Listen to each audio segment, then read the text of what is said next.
भरपूर वेळेस हा प्रश्न विचारले गेलेला आहे। तुम्ही प्रश्न बघू शकता की संविधान सभा म्हणजे आपली जी कॉन्स्टिट्यूशन असेंब्ली होती संविधान बनवण्यासाठी त्याची मागणी सर्वप्रथम कोणी केली होती। ठीक आहे, हा प्रश्न भरपूर वेळा विचारला गेलेला आहे। तुम्हाला बऱ्यापैकी माहिती असेल लोकांना की त्याची प्रथम मागणी केली होती एम.एन. रॉय यांनी, कम्युनिस्ट नेते होते त्या काळी। त्यांनी कधी केली हे आपण आज बघूया।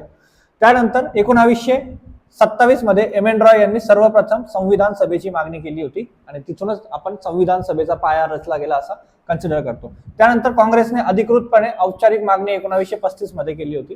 त्यानंतर पंडित जवाहरलाल नेहरू यांनी 1938 मध्ये स्वतंत्र भारताचा संविधान तयार करण्यासाठी तो भारतीयांनीच करावा अशी मागणी 1938 मध्ये नेहरूंनी केली होती।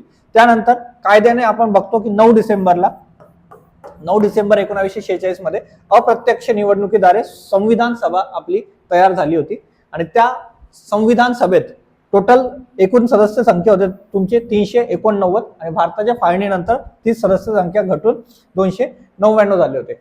आणि ह्या संविधान सभा जेव्हा स्थापन झाली तर त्याला संविधान बनवण्यासाठी किती दिवस लागतात याच्यावरही प्रश्न विचारला गेला होता। तर दिवस लागले होते तुम्हाला 2 वर्षे 11 महिने 18 दिवस। इथे 18 दिवसच्या जागी कधी कधी 19 दिवस पण येऊ शकतं। ठीक आहे, तर अशाच प्रकारे पुढचा प्रश्न तुम्ही तुमच्या कमेंट बॉक्समध्ये सांगायचा आहे। धन्यवाद।